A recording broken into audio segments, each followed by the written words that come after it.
여러분 안녕하십니까? 연말 모임에 가면 좋은 말솜씨로 모임을 주도하는 사람들이 있는데요. 오늘 손동원 교수의 강의를 통해서 리더로서의 진면목을 발휘하는 떠오르는 리더가 되시길 바랍니다.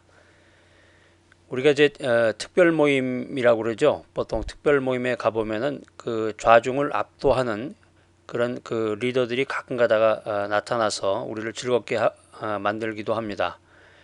그런데 그 사람들의 그 면면을 자세히 살펴보면 뭔가 특징이 있다는 것이죠.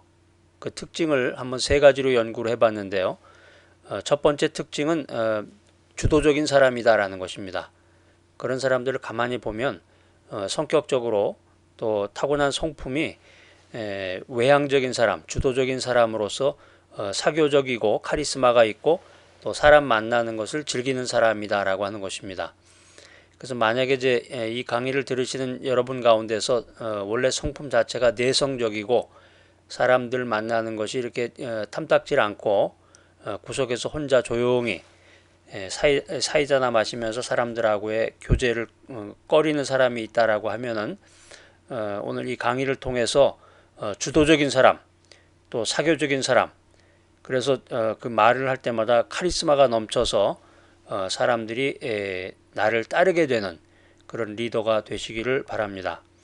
또 그 사람들의 면면 중에서 두 번째 특징은 그 아주 말을 잘하는 사람이에요. 그러니까 자기가 생각한 것을 아주 막힘없이 정확하니 이야기할 수 있는 그런 사람이 되겠죠. 그러니까 그것을 이제 우리가 말의 엔진 구사력이 뛰어난 사람이라고 하는데 어디를 가든지 간에 자기가 생각한 것을 막힘없이 이야기할 수 있는 사람이다. 근데 사실은 이런 기술은 뭐 하루아침에 익혀지는 것은 아닙니다. 그런데 이제 그 전체적인 그 흐름을 보면 꼭 말이 그 막힘이 없이 그렇게 이야기를 하지 못한다고 할지라도 그 리더십의 기술에 의해서 여러 가지를 보완할 수 있는 그런 면들이 있습니다. 이거 추후에 제가 말씀을 드리고요. 그다음에 이제 세 번째 특징은 억양이라든가 그 외모 등이 독특한 그 스타일, 독특한 필링을 가지고 있는 사람들이다라고 하는 것입니다. 그러니까 요즘 말로는 이제 그 캐릭터 자체가 특별하다는 거죠. 그러니까 이것도 사실은 타고난 그런 성품이 되겠는데요. 그러니까 연예인 기질이라든가 또 무대 체질이라고 그러죠. 예전 말로는 이제 그 무대 체질이다, 연예인 체질이다 이런 말을 많이 하는데 그 말하는 억양 아주 뭐 재밌는 말을 많이 쓰잖아요. 나왔어 뭐 이런 데든가 하여튼 그 억양이라든가 그 외모상으로도 독특한 느낌을 가지고 있는 사람. 그래서 이제 이 세 가지 특징 성격적으로 주도적인 사람, 그 다음에 이제 말의 구사력이 아주 뛰어난 사람, 그 다음에 세 번째로는 이제 독특한 필링을 가지고 있는 이런 세 가지 특징을 가지고 있는 사람들이 요즘 뜨고 있는 사람들입니다. 한마디로 여러분들도 리더십 강의를 듣고 리더십을 연구한 사람으로서 결코 이런 사람들에게 뒤져서는 안 될 것 같습니다. 뭐 별것도 아니에요. 연구해보면 연구하고 내가 또 훈련해서 리더로서 그런 자리에 임해보면 아 저것도 별게 아니로구나. 내가 금방 초월할 수 있겠구나. 그래서 리더는 모든 면에서 탁월할 수 있는 그래서 모든 사람으로부터 관심과 동경을 받고 또 존경을 받고 더 나아가서 영향력을 미칠 수 있는 그런 리더가 되기를 바랍니다. 자, 제가 이제 조금 전에 말씀드린 그 세 가지가 있는데요. 성품적으로, 성격적으로 이제 그 외향적인 성격, 그다음에 두 번째로는 그 말의 구사력이 아주 뛰어난 사람, 그다음에 세 번째로는 독특한 필링을 가지고 있는데 이런 것에 해당되지 않는 분들이 사실은 대부분이겠죠. 그래서 이 리더십 강의를 들으시는 분 가운데서 이 평범한 성품을 가지고 평범한 캐릭터를 가지고 뭐 좀 어떻게 리더로서 해볼 수 있는 게 없을까요? 이렇게 말씀하시는 분들이 계시면 지금부터 제가 말씀드리는 그 네 가지를 잘 기억하시기 바랍니다. 지금 여기 그 화면에 보시면 네 가지가 나왔네요. 1, 2, 3, 4로 되어 있는데 한번 따라서 해보세요. 첫 번째, 대화의 소재를 준비하라. 대화의 소재를 준비하라. 두 번째는 운영의 묘를 살려라. 운영의 묘를 살려라. 그 다음에 세 번째는 눈치가 있어라. 눈치가 있어라. 그 다음에 네 번째는 화법을 연구하라. 화법을 연구하라. 자, 첫 번째입니다. 첫 번째는 이제 풍부한 대화의 소재를 준비해야 된다는 것이죠. 그래서 이제 말솜씨가 별로 없거나 또 사교적이지 않은 또 특별한 캐릭터가 없는 평범한 사람으로서 이 자기가 준비한 그런 대화의 소재, 풍부한 그 대화의 소재가 얼마나 위력적인가 하는 것을 자기도 깜짝 놀랄 때가 있을 거예요. 그러니까 요즘 이제 그 현대인들의 그 주요 관심사들이 있잖아요. 은퇴 이후에 무엇을 할 것인지, 또 현재를 살아가면서 재미있게 해외 여행이라든가 뭐 골프라든가 등산이라든가 뭐 취미 생활들, 뭐 요즘에는 그 저기 원예라고 그러죠. 원예. 그 이런 이제 식물을 가꾸고 나무, 과실수를 가꾸는 것이 아주 건강에 굉장히 좋다고 그래요. 이제 그런 것도 있겠고, 하여튼 그런 풍부한 대화의 소재를 가지고 사람들에게 접근할 수 있다라고 하면은 사람들의 그 관심을 이끌 수가 있고 더 나아가서 영향력을 미칠 수 있다라고 하는 것입니다. 여러분 나름대로 그 대화나 그 미팅에 그 참여하는 사람들의 그 수준이나 그 관심도에 따라서 여러분들이 그런 컨텐츠들을 나름대로 준비하셨으면 좋겠습니다. 뭐 요즘 세상에 아주 제일 잘 그 관심 있어 하는 분야가 이제 머니인데, 뭐니 해도 머니라고 돈에 대해서 사람들이 제일 많이 관심이 있어 하니까 이제 경제신문을 연구를 해가지고 경제적인 지식이라든가 이런 것을 가지고 좌중을 압도할 수도 있겠습니다. 그런데 여기서 주의하실 점은 여기서 준비하는 그 대화의 소재라고 하는 것은 흔히 볼 수 있는 그런 얘기를 갖고서는 통하지 않는다는 거죠. 이미 그 자리에 앉아 있는 사람들은 세상적으로 이미 이제 많은 것 경험을 해보고 많은 그런 그 정보를 갖고 있는 사람들이기 때문에 이 인포메이션, 그 정보의 그 질이라고 그럴까, 이 정보의 그 영향력, 이것이 좀 바로 적용 가능한 현실성이 있는 것이라야 됩니다. 그러니까 누구든지 듣기만 하면 바로 귀를 기울일 수 있는, 관심을 가질 수 있는 그런 정보를 미리 생각해서 대화에 임해야 된다라고 하는 것입니다. 그 다음에 이제 정보에 대해서 말씀을 드렸고, 그 다음에 이제 두 번째는 스토리인데요. 정보와 스토리가 필요합니다. 대화를 나눌 때 정보와 스토리라고 하는 그런 두 가지 방법을 가지고 대화를 나누게 되는데, 정보는 현실 적용, 바로 적용할 수 있는 아주 고급 정보가 되겠죠. 그런 이야기를 해대고, 그 다음에 이제 스토리는 자기가 그 일상생활 가운데서 그 경험했던 재미있는 이야기들 있잖아요. 또는 이제 영화를 봤다든가 뭐 어디서 사람을 만났는데 아주 재미있는 사람을 만났다든가 그 생활에 유익하고 그런 그 스토리들을 나름대로 잘 준비를 하셔가지고 그런 인포메이션과 그 스토리를 가지고 대화의 소재를 준비해라라고 하는 것입니다. 그 다음에 이제 주의하셔야 될 점 중에 하나가 대화를 나누다가 이 대화가 끊기는 경우가 있어요. 근데 이거는 이제 그 준비가 잘 안 됐다든가 그 대화의 기술이 잘못되었다기보다는 그 성격적인 태도라고 할 수 있겠습니다. 성격상 그 상대방과의 대화를 적극적이고 주도적으로 하는 것이 아니라 수동적인 자세를 취하게 될 때 이 대화가 끊기게 되는 경우가 생기게 돼요. 말이라는 게 말을 이렇게 하다가 저쪽에서 받아주고 또 말하고 받아주고 하게 되면 계속 이어지는 것인데 수동적인 자세를 취하게 되면 말이 끊기게 된다라고 하는 것이죠.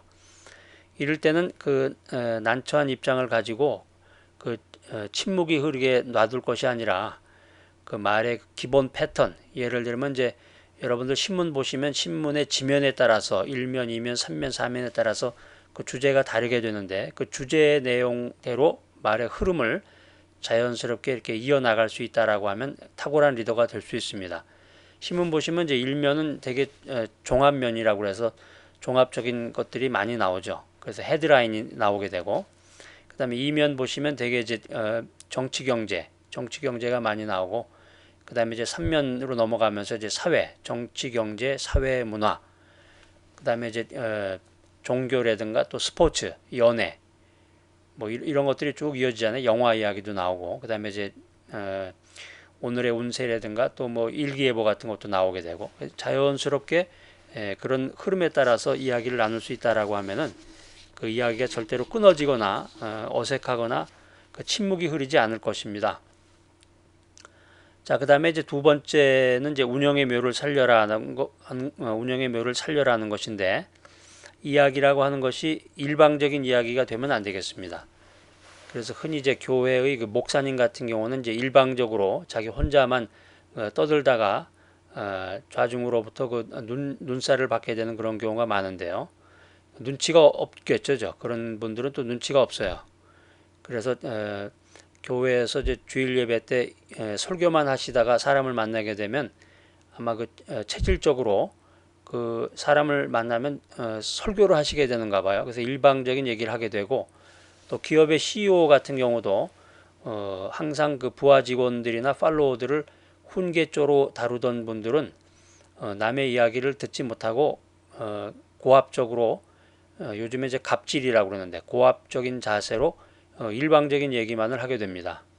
부모 자식 간도 요즘에 이제 그런 경우를 들 수가 있겠죠. 그러니까 상대방의 이야기를 듣지 아니하고 계속해서 자기가 일방적인 이야기를 할 것이 아니라, 대화라고 하는 것은 기본적으로 쌍방향이어야 된다라고 하는 것입니다. 내가 이야기하고 나서 상대방의 이야기를 들어줘야 되는데, 이야기 전개 방식이 폐쇄형 질문을 하면 안 되고 개방형의 질문을 해야 된다. 이건 이제 무슨 말이냐면은, 폐쇄형 질문이라고 하는 것은 대화를 나눌 때 내가 먼저 이야기를 할 때 상대방이 예 아니오로만 대답을 하게 되면 그것을 폐쇄형 질문이라고 합니다. 개방형 질문이 되면은 대화가 계속 이어지겠죠. 주고받고 주고받고. 그래서 요즘에 이제 그 TV에서 그 영향을 받아서 그런지 청문회 같은 걸 우리가 보게 되면은 그 질문자가 그러잖아요. 예 아니오로만 답변하시오 그러잖아요.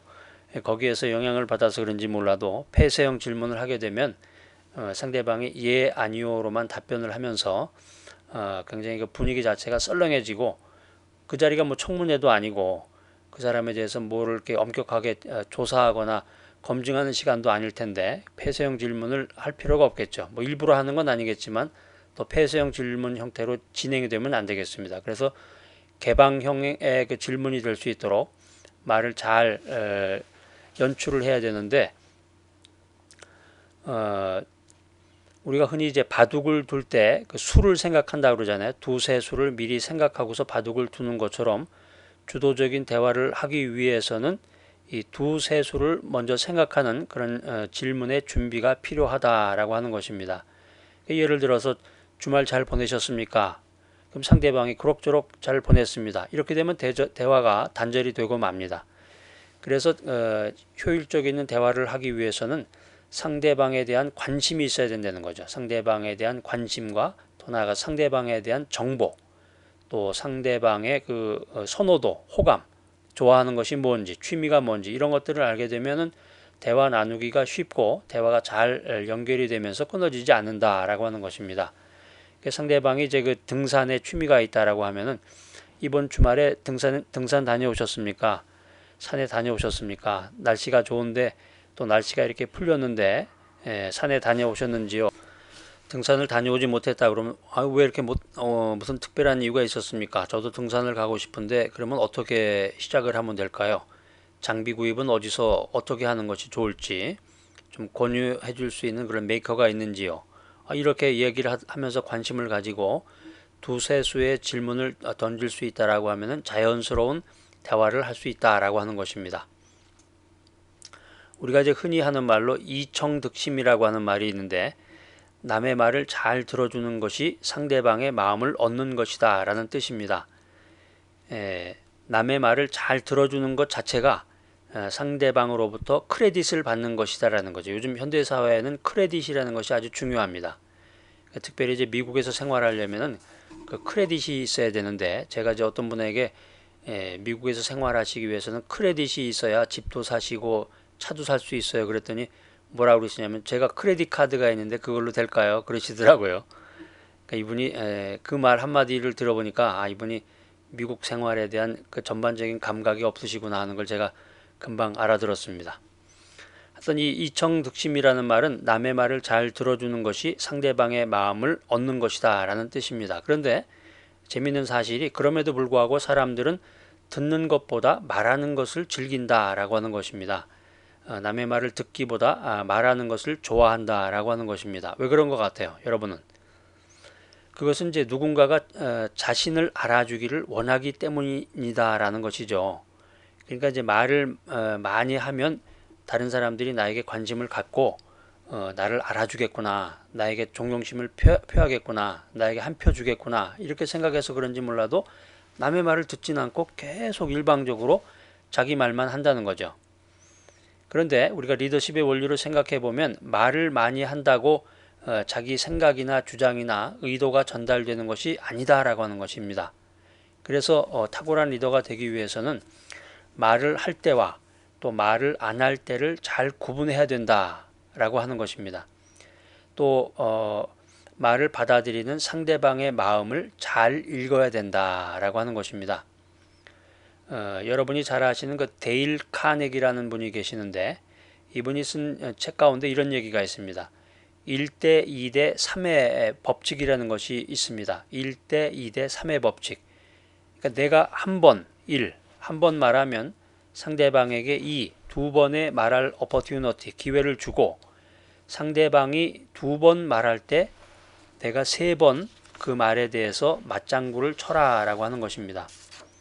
근데 이렇게 된다 그러면은 만나자마자 2, 3분 내로 친구가 될 수 있을 것 같아요.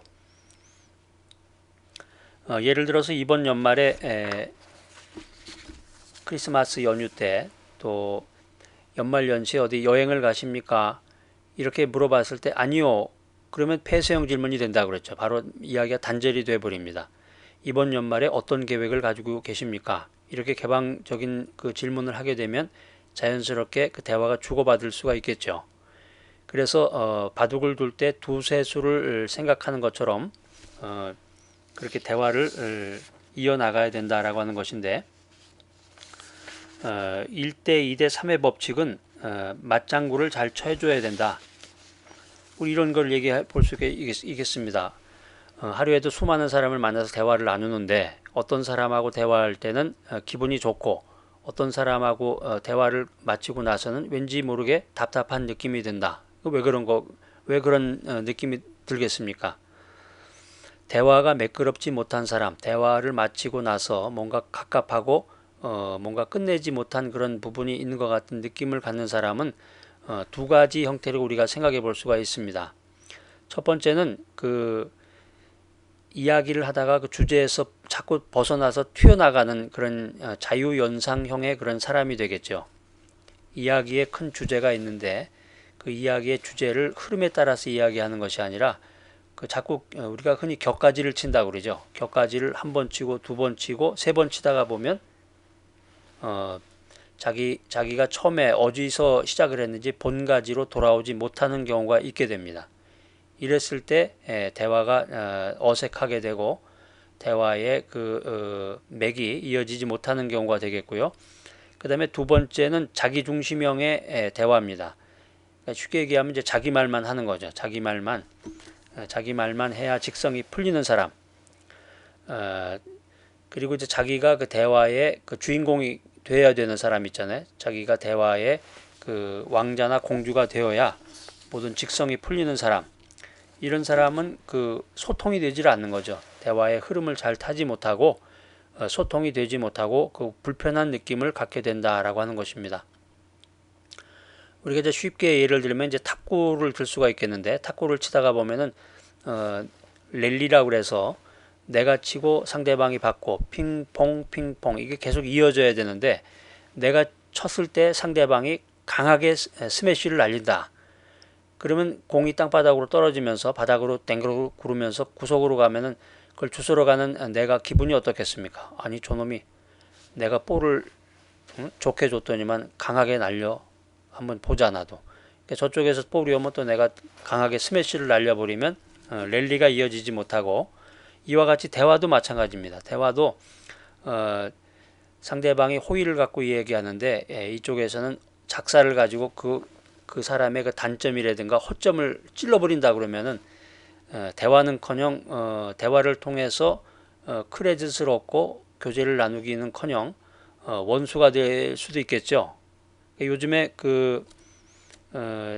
TV 버라이어티 프로그램에 보면 이런 것들이 많더라고요. 보니까 그걸 이제 독설이라고 그러는데, 독설이 판을 치는 그런 경우가 많은데, 독설의 한 방으로 상대방을 그냥 날려버리는, 그걸 보고 또 깔깔깔 웃어대는 그런 경우가 많이 있더라고요.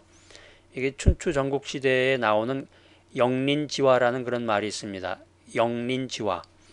세상 사람들은 자기 나름대로의 그런 약점을 갖고 사는데, 상대방이 수치스럽게 생각하는 약점을 누군가 갖고 와서 함부로 건드리면 결국에 가서는 큰 화를 입게 될 것이다. 이런 이제 고사성어인데요.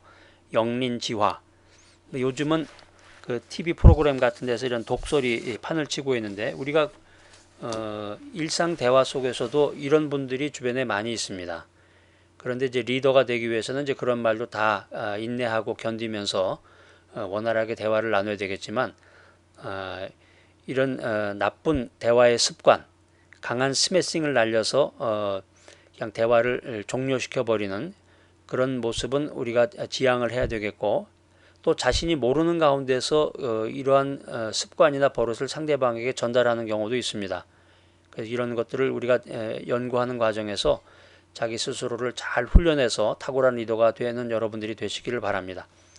또 일고수 이명창이라는 말이 있습니다.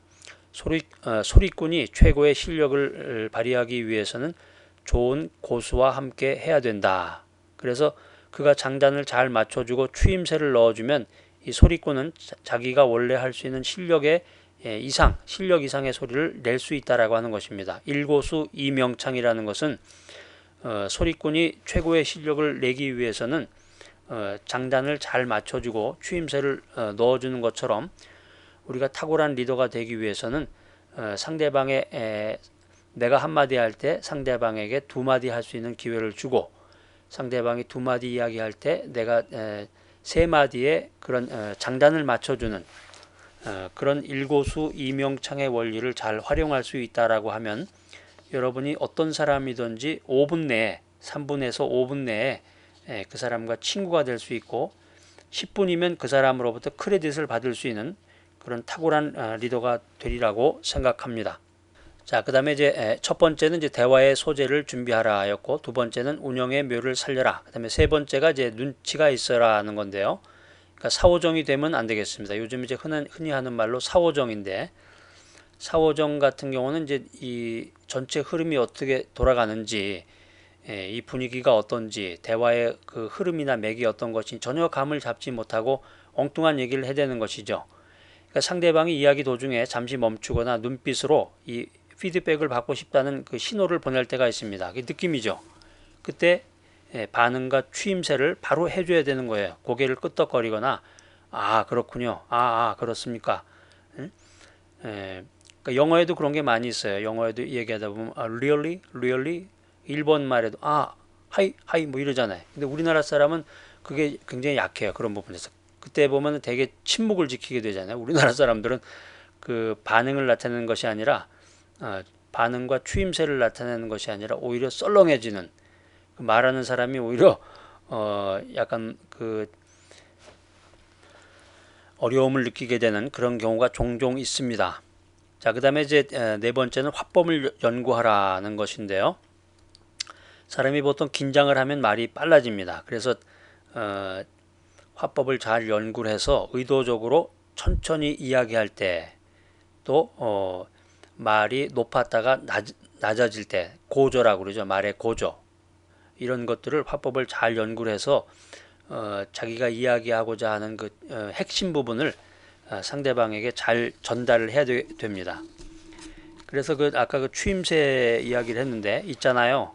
그런데 내게 이런 일도 있었어요. 뭐 이러면서 요즘에 유행하는 그런 화법이라든가 그 코미디 프로에 나오는 것 같은 재밌는 말들을 잘 연구를 해서 그때 그 상황이나 분위기에 따라서 그 연출을 할 수 있다라고 하면은 그 탁월한 리더로서 사람들의 관심을 받고 영향력을 미칠 수 있는 그런 순간이 여러분에게 오리라고 생각이 됩니다.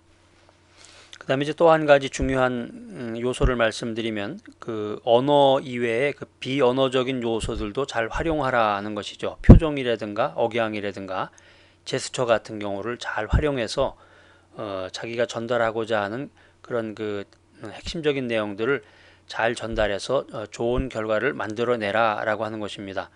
그래서 단순히 내가 무슨 말을 할 것인가 여기에만 초점을 맞출 것이 아니라 어떻게 말할 것인가. 그러니까 현대는 이제 포장의 시대입니다. 자기를 잘 소개하고, 예전에는 이제 우리가 이제 체면 문화라고 그래서 자기를 이제 잘 알리질 않고 장점을 감추는 것이 미덕이라고 그랬는데, 현대 사회는 PR의 시대라고 그러죠. 피할 것은 피하고 이제 알릴 것은 알리는 것이 PR의 시대라고 그러는데, 하여튼 좋게 생각하면은 자기의 장점을 이야기하는 것이고, 나쁘게 이야기하면 잘난 체 하는 거죠. 어떻게 보면.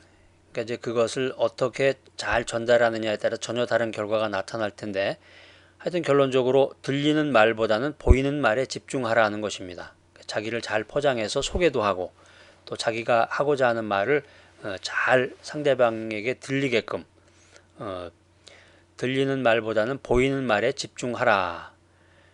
지금까지 이제 말씀을 정리해 보면, 대화를 주도하는 리더가 되기 위해서는 청중이 필요로 하는 그런 대화의 소재를 잘 준비해라. 그 다음에 운용의 묘를 살려서 시기적절한 추임새라든가 개방형의 질문 등을 해라. 그 다음에 이제 눈치가 있어야 된다는 것인데요. 그 다음에 들리는 말보다 보이는 말에 관심을 많이 가져라.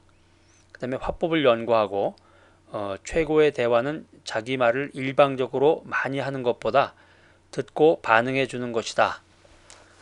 이런 것들에 여러분들이 그 총력을 기울여 주시면 좋겠습니다.